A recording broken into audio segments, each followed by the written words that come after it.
continuing on our sort of security theme, I mean, there's what feels just like such an obvious mistake looming on the horizon. Keir Starmer, the Labour government, have approved the construction of a brand new Chinese mega embassy.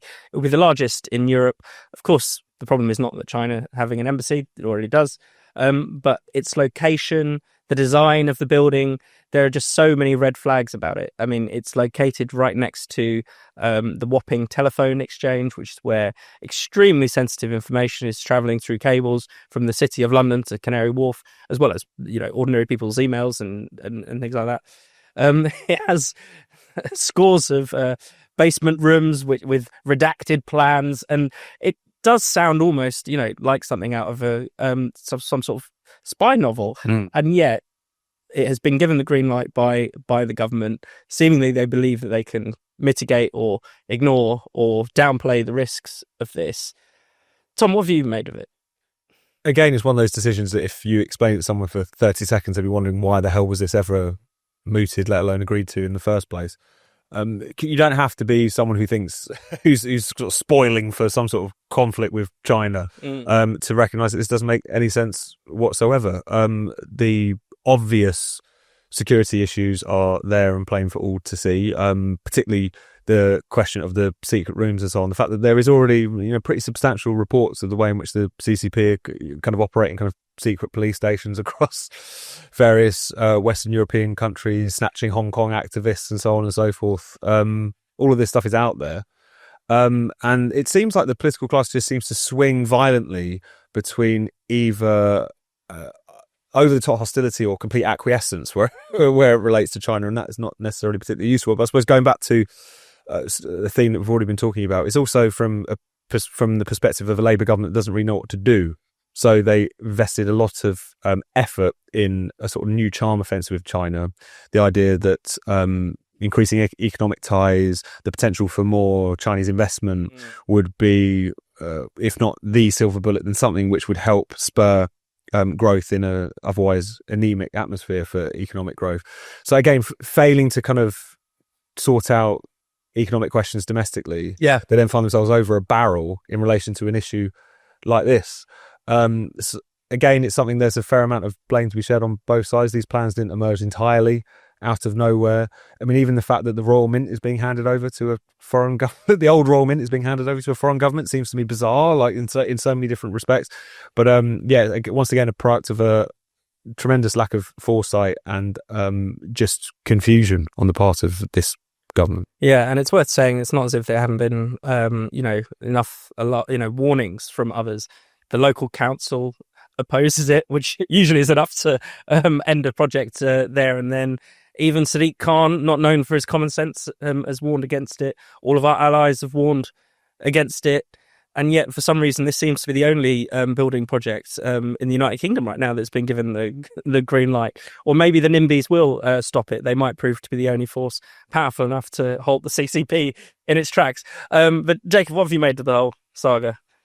Well, the press reports were made for hilarious reading because they mentioned that they'd convened this kind of this soup of alphabet agencies to find ways of so-called mitigating the risk. And you imagine that actually what was going on was they were trying to find the only people from GCHQ or MI6 or MI5 that were prepared to say yes to it, and that they've been searching high and low for anyone who might actually. And the idea you can mitigate these risks of like secret basements and all the rest of it is obviously absurd on the face of it.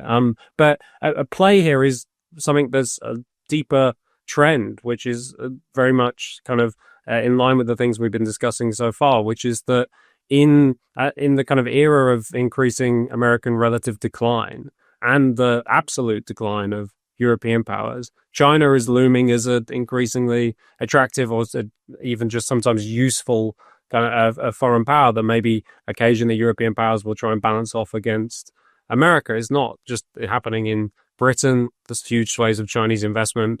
You'll notice that Macron, although not the world's most savvy operator, but every time Donald Trump starts getting a bit more bellicose, he'll announce another trade deal or sweep of investment with China or plans to involve them more kind of vigorously. And you see that this is part of what lends, again, international politics, this dynamic of instability, because whereas in kind of the old era of the balance of powers where power was kind of territorially bounded to certain areas of the world, and each power was kind of kept to its sphere of influence. Today, instead, you have this kind of the way in which the international powers are all projecting themselves all over the world. So Europe is becoming kind of faster a kind of battleground for China, for Russia, for India, for America, and there's not. That's what makes it precisely more unstable, is that there's no clear kind of settlement, and especially in Europe, which is very weak compared to these other powers, is inevitably going to become, as I say, this kind of a battleground. And the Chinese are obviously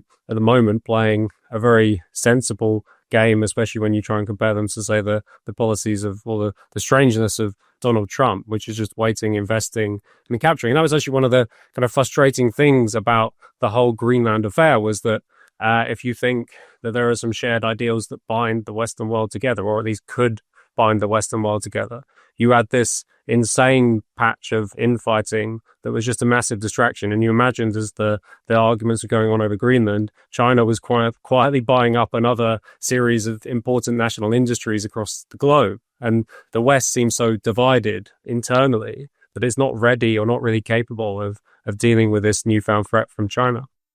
Tom, do you want to add anything? Or I think that's one thing about the current setup that needs to be stressed as well, is like how intertwined as well all these things are. It's not necessarily that you have a kind of fortress America and a fortress China, and that Europe is being tugged somewhere, you know, in one direction and the other, depending on the issue, depending on the sector, depending on the problem that they're trying to confront. Is that obviously even with the post first Trump term tariffs and trade war with China and all the rest of it kind of continued on by the Biden administration, they still got a hell of a lot to do with each other. There's still, as we were talking about earlier, a hell of a lot of Chinese presence in their hemisphere, which they seem to be so keen to rebuff. So all of these things are, again, so much more complex than is sometimes presented.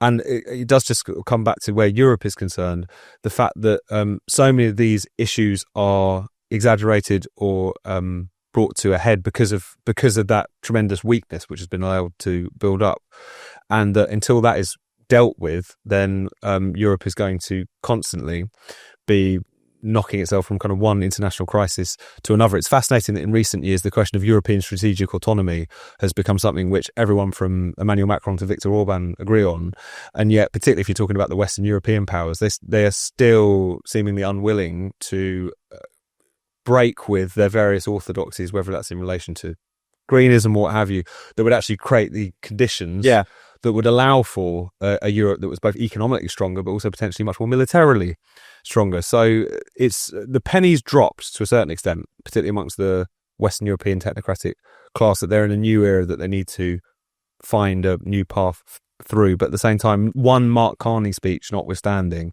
it's not obvious that much more serious thinking is really going on there.